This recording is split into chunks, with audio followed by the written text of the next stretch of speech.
Graça e paz, meus irmãos. Pastor Gilson Soares, da Igreja Boas Novas, em Guarabira, continuando com a tradução da biografia de Smith Wigglesworth, Herói da Fé. Você que está passando pelo nosso canal, se inscreva no nosso canal, dê o seu like, ative o sininho para receber mais notificações. E você que Deus tem abençoado, que Deus tem dado condições, seja um abençoador dessa obra. Contribua com qualquer valor que você sentir no seu coração. Embaixo na descrição tem como você fazer isso. Abençoe para que possamos fazer muito mais e melhor para o reino de Deus. Há muito material para ser feito aí, mas nós precisamos da ajuda de todos. Abra seu coração, estenda a mão para a obra de Deus, plante uma semente, porque está escrito: lança o teu pão sobre as águas e depois de muito tempo encontrarás. É abençoando que se é abençoado. Nas palavras de Jesus, mais bem-aventurada coisa é dar do que receber. Diga de onde você está nos acompanhando. Interaja conosco. Vamos para o capítulo de número 13, o bom combate da fé. Você vai acompanhar nesse capítulo 13 o fato de, durante seu ministério, Smith Wigglesworth foi acometido de várias doenças e enfermidades, mas não quis passar pelo médico, porque acreditava que isto ia de encontro àquilo que ele falava, àquilo que ele pregava. Então, diante de sérias dificuldades, de muitas doenças que ele enfrentou, ele confiou inteiramente em Deus para ser curado, e Deus o curou de todas. Vamos lá então? Está escrito em 2 Samuel, capítulo 23, versículos 8 ao 12. Leem-se os relatos abreviados das proezas de 3 dos valentes que Davi tinha a seu serviço. Adino levantou a sua lança e matou 800 do inimigo de uma vez. Eleazar desafiou os filisteus, matando-os até cansar a mão e ficar-lhes pegada a espada. Isso resultou em grande vitória e muito despojo para Israel. Samá pôs-se no meio do terreno cheio de lentilhas e o defendeu. O resultado desse ato de bravura foi que os filisteus, que atacavam o povo de Deus, foram mortos e o Senhor deu vitória aos seus servos. Foi assim como nos combates das 3 valentes de Davi que o nosso grande coração pelejou a boa peleja da fé. A pergunta quase universal: como posso adquirir grande fé? Ele respondia: a grande fé é produto de grandes combates. Grandes testemunhos são as consequências de grandes provações. Grandes triunfos são os resultados de grandes tribulações. É significativo que as mais altas condecorações militares em todos os países estão simbolizadas por uma cruz, o sinal dos maiores conflitos e das insígnias vitórias. Há muitos que contestam o fato de Cristo curar os enfermos atualmente. Nosso grande coração, contudo, baseava a sua pregação, a prática sobre a verdade que Cristo permanece o mesmo e que o Senhor, que não muda, ainda diz a todos os enfermos e necessitados: eu sou o Senhor que te sara. Foi um dos seus íntimos amigos, Thomas, quem disse: aquele que tem uma experiência não está à mercê do homem que apenas tem um argumento. Nosso grande coração passara duras provações no início e vira também o poder sanador manar do Senhor para milhares de enfermos a quem ministrava. O Senhor deixou seu servo passar severas tribulações e provações, mas ele continuou a testificar: Deus repetidamente fez passar sobre mim a provação, como se fosse um cilindro bastante pesado para me laminar, mas nunca me deixou abatido. Já relatamos no capítulo 3 como certo fervoroso jovem, de um salto, subiu na cama do irmão Wigglesworth quando se achava morrendo de apendicite, deitou-lhes a mão sobre a barriga de Smith e combateu em oração até Deus livrá-lo e curá-lo. Narramos também como Deus o libertou de hemorroidas, das quais tinha sofrido muito e por longos anos. Nessa ocasião, o Senhor lhes deu a seguinte escritura: Desde os dias de João Batista até agora, se faz violência ao reino dos céus, e pela força se apoderam dele. Para ele, essa passagem lhe serviu como uma chamada a exercer a fé violenta e forte para vencer a provação no seu próprio corpo. Nesse tempo, bombardeava o trono da graça, apoderando-se do reino pela força.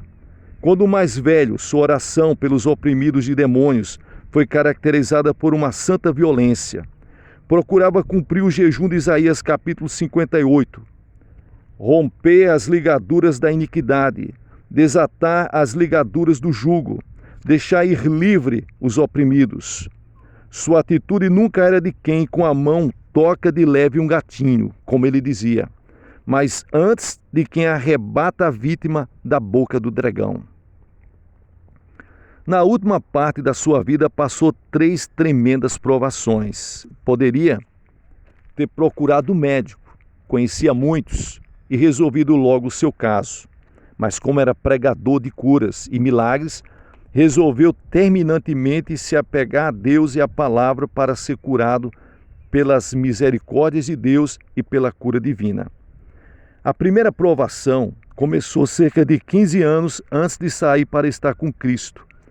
A narrativa de fé milagrosa e de grande força de espírito da parte dele. Ele foi a um médico que lhes disse: Senhor Inglesworth, recebi as chapas de raio-x, as quais provam que o incômodo é muito grave. Está sofrendo de cálculos renais em estado avançado. Meu conselho é que se submeta a uma operação sem demora. Há outro meio de evitar passar longo tempo de grandes sofrimentos e, por fim, a morte. Quer que eu telefone para o hospital para reservar-lhes um leito? Assim, respondeu Smith Inglesworth, fitando o médico: Doutor, o Deus que fez este corpo é quem vai me curar. Enquanto eu viver, ninguém tocará neste corpo com a faca ou com o bisturi. Perguntou-lhes o médico: Mas que vai fazer acerca dos cálculos? Respondeu: Deus tomará conta dos cálculos, doutor. Disse-lhe o médico: Ora, se ele o faz, desejo que o senhor me informe. Eu irei informá-lo, respondeu o irmão Inglesworth. As dores aumentaram dia e noite e houve irritação local. Certo dia, depois de sofrer mais do que qualquer dia antes, acharam uma precipitação grossa e cor de castanha no vaso que usara. Era semelhante à casca de uma noz, áspera e dura. Tal objeto não podia passar pelos canais que conduzem à urina sem causar excruciante dor. Quando lhes mostraram, ele exclamou: É o início do fim. Foi o início, mas o fim estava ainda muito longe. Haviam de passar-se muitos anos antes de ficar livre do último cálculo. O ao ver a excreção dura, aquele pedaço de cálculo que tinha saído, o médico, ao ver isso, teve de confessar que foi um milagre poder expelir tal objeto pelos rins, tal objeto dos rins pela urina. Como ele suportava tal dor incessante e atroz, como vertia tão grande quantidade de sangue durante o tempo necessário para expelir um cálculo, tudo sem interrupção ao seu ministério, causava admiração aos amigos que sabia da sua luta. Certo dia levantou-se de seu leito e viajou para a ilha de Man, uma grande distância, para orar por alguns enfermos. Era a viagem de 3 horas de trem e 1 hora de navio em tempo de grande frio. Ao chegar ao seu destino, foi recebido por parentes de enfermeiros, o qual insistia que ele, para que se deitasse e usasse compressas quentes, pois estava muito doente. Ele ficou na ilha até findar o seu ministério entre os doentes. Na viagem de regresso, ele teve de lutar com a passagem de mais cálculos. Verteu tanto sangue que ficou pálido e foi necessário envolvê-lo em grossos cobertores para conservar o calor do seu corpo. Depois, acompanhado pelo genro, foi para a Suécia e para a Noruega para uma visita prolongada. Passou noites inteiras, ora deitando-se, ora levantando-se, ora rolando no chão em agonia, enquanto lutava para expelir os cálculos. Contudo, levantava-se 2 a 3 vezes todos os dias para ministrar aos enfermos. Na grande igreja, Filadélfia, em Estocolmo, o número de enfermos era extraordinariamente grande. O pastor Levi Petrus disse que havia cerca de 800 pessoas de tarde e 500 no culto à noite pedindo oração. Deus fez milagres extraordinários enquanto Smith Wigglesworth ministrava entre o povo. No nome do Senhor Jesus Cristo, pregava, ensinava e orava pelos enfermos e milagres acontecia. Apesar de ele estar mais doente do que o povo pelo qual orava, ele mesmo não achou alívio. Podia-se dizer verdadeiramente que ministrava estando em fraqueza da carne. Na Suíça, passou pelas igrejas como uma chama. Houve avivamento em toda parte onde passava. Almas foram salvas, corpos curados de todas as sortes de doenças. Grandes prédios foram cheios de ouvintes e o povo grandemente abençoado. Muitas poucas pessoas sabiam que o pregador passava a maior provação da sua vida. Elevou-se sobre tudo como uma rocha. Na América do Norte, onde os maiores prédios foram completamente lotados, ministrou para as maiores multidões, orou por milhares de pessoas, contudo, a sua provação continuava. Frequentemente, seu genro e sua filha tinham que atender aos cultos, deixando-o prostrado no leito de dor. Depois, ele aparecia para pregar e orar pelos enfermos, regressando logo após para o seu leito. Às vezes, nos cultos, as dores eram tão insuportáveis que tinha de precipitar-se estrada fora para achar alívio, mas sempre voltava para continuar os cultos. Tiago Salter escreveu o seguinte: durante esses anos acompanhei-o frequentemente, dormindo no mesmo quarto com ele. Administrávamos a oração e nos admirávamos ao ver como não diminuía o seu ardor de pregar e a sua compaixão em ministrar aos enfermos. Não me lembro dele se ausentar de qualquer culto durante esse tempo, mas havia ocasiões quando era necessário deixar outros pregar no seu lugar. Conhecia-o mais intimamente do que qualquer outra pessoa, estando ao seu lado e compartilhando os seus segredos. Eu tinha todas as oportunidades de avaliar o homem no sentido físico e no espírito. Não era porque ele possuísse organismo e vontade férreos. Já vi outros igualmente fortes sofrerem colapsos sobre menos provações. Ele não apenas suportava essas agonias, mas fazia com que elas servissem um plano de Deus, exaltando-se nelas e sobre elas. Porque seu pensamento era que Deus tem o poder para curar, e ele tinha que se firmar na palavra de Deus para ser curado.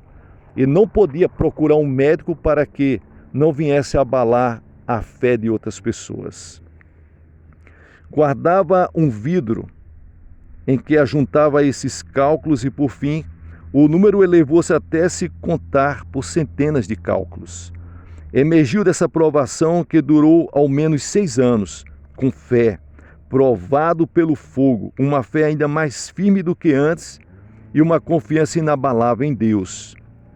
Ele aspirava a ser como Jó, um homem em que Deus podia gloriar-se sobre Satanás. Durante todo o tempo da sua provação, podia expressar sua confiança nas palavras de Jó. Mas ele sabe o meu caminho. Prova-me e sairei como ouro. Nas suas pisadas, os meus pés se afirmaram. Guardei o meu caminho e não me desviei dele. Foi no ano de 1937 que nosso grande coração visitou a África do Sul. Declarou várias vezes que foi a viagem mais árdua da sua vida. Não estava em boa saúde quando partiu da Inglaterra. Sofria grandes dores ao embarcar no navio. Na maior parte da viagem sofreu de ciática. As pernas ficaram duras, às vezes causando-lhes intensa dor quando experimentava caminhar. Apesar desses embaraços, Deus abençoou ricamente as suas campanhas. O fruto do seu ministério para salvar almas e curar corpos permanece até hoje. Certo homem, grandemente revivificado ao ler seu livro A Fé Sempre Crescente, comprou um automóvel muito cômodo e ofereceu-se para levá-lo aonde quer que ele quisesse ir durante todo o tempo que passasse na África. Isso não foi inteiramente uma bênção para ele. Sua filha estava com ele e seu genro viajou do Congo belga para acompanhá-lo também. Certa noite, depois de esforçar-se mais do que de costume, o irmão Salt ajudava-o a deitar-se. Quando trancou a porta, informou seu genro de que sofria de uma grande hérnia. Resultado, pensava ele, de subir e descer no carro. É mais provável que o subir e descer no carro agravasse o que começara, como resultado de saltar a estrada abaixo durante seus sermões e ao ministrar aos enfermos. Era isso que ele fazia. Alegre e feliz, pulava lá de cima e ia ao encontro dos enfermos. Completou, porém, seu itinerário sem ninguém saber desse incômodo, a não ser seu genro e sua filha. Acerca dessa viagem, o irmão Salter disse: como ele trabalhava e pregava. Realizavam-se os cultos em grandes prédios. Viajou milhares de quilômetros sob estradas primitivas para pregar e orar, tanto pelos brancos como pelos pretos, tanto pelos nativos, os índios, como pelas pessoas da cidade. Para ele não havia acepção de pessoas. Alimentava-se de comida que não conheciam antes. Transpirava muito por causa do sol. Apesar de tudo, não se poupou a si mesmo. Certamente não se comportou como um homem grandemente quebrado. Foi mais um segredo que compartilhou com Deus e venceu. Ele foi curado também da hérnia. No outono de 1944, passou outro período de grande provação física, quando contava já 85 anos. Como de costume, passara algum tempo sentado no parque perto da sua casa. Mas ao chegar em casa, ao meio-dia, seu rosto estava torto e movia um lado do seu corpo com dificuldade. Sorriu, mas tinha a fala embaraçada. Deram-lhe de comer e ajudaram-nos a deitar-se. Passou o resto do dia semicônscio. Ao anoitecer, seu filho achou melhor chamar um médico, o mesmo que aconselhara uma operação quando sofrera de cálculos. Mas o irmão Inglisworth, que lhe suplicou que se afastasse dele, e expulsou o médico da sua casa. O médico achou que o incomodava, mas realmente o doente não sabia o que dizia, nem reconhecia o médico. O médico disse aos membros da família: está sofrendo de insolação. Na idade que ele tem, ficou muito tempo no sol. Não o deixe sair da cama durante 1 ou 2 dias. Particularmente, o médico disse ao irmão Salter: é provável que ele não se recupere. Pode falecer a qualquer momento. É capaz de dormir e passar sem acordar. Depois de passar 2 dias acamado, levantou-se. A primeira coisa que fez foi procurar um médico e explicar-lhe que lhes perdoasse, porque ele não sabia o que tinha dito e nem lembra que o médico estivera na sua casa. Contudo, ficou abalado, tendo dificuldade para firmar-se em pé ou segurar bem qualquer objeto nas mãos. De fato, 2 vezes levou grande tombo. Membros da família cuidaram dele durante todo o tempo de frio, mas ao passar o inverno, Deus o tocou milagrosamente na sua mente e no seu corpo. Passou a raciocinar perfeitamente e andar perfeitamente. Passou a escrever cartas e andar como de costume. O Senhor vivificou nele as palavras de Romanos capítulo 8, versículo 11. E se o Espírito daquele que dos mortos ressuscitou a Jesus Cristo habita em vós, aquele que dos mortos ressuscitou a Cristo também vivificará os vossos corpos mortais pelo seu Espírito que em vós habita. Tudo o que dizia e tudo o que escrevia nas cartas constava dessa mensagem. Ficou inteiramente rejuvenescido e escreveu a narrativa da sua cura para ser publicada. No tempo da Páscoa, ocupou seu lugar, como de costume, para presidir a convenção de Preston, uma série de cultos famosos da Inglaterra. Custou-lhes esperar até findar o cântico dos primeiros hinos para dar o seu testemunho. Foi baseado sobre Romanos capítulo 8, versículo 11, o mesmo texto que lhe serviu durante toda a série de cultos. Seu testemunho acerca dessa nova vida vivificou todas as reuniões durante a convenção. Ouvia-se novamente a sua expressão conhecida para todos e por todos. Ora, não estou ciente de ter um corpo. Permaneceu no mesmo estado de forte emoção física e espiritual até entrar no lar eterno. Completamente sóbrio, curado, vivificado e com o corpo são e salvo. Uma obra miraculosa. Deus atendeu a fé do seu servo.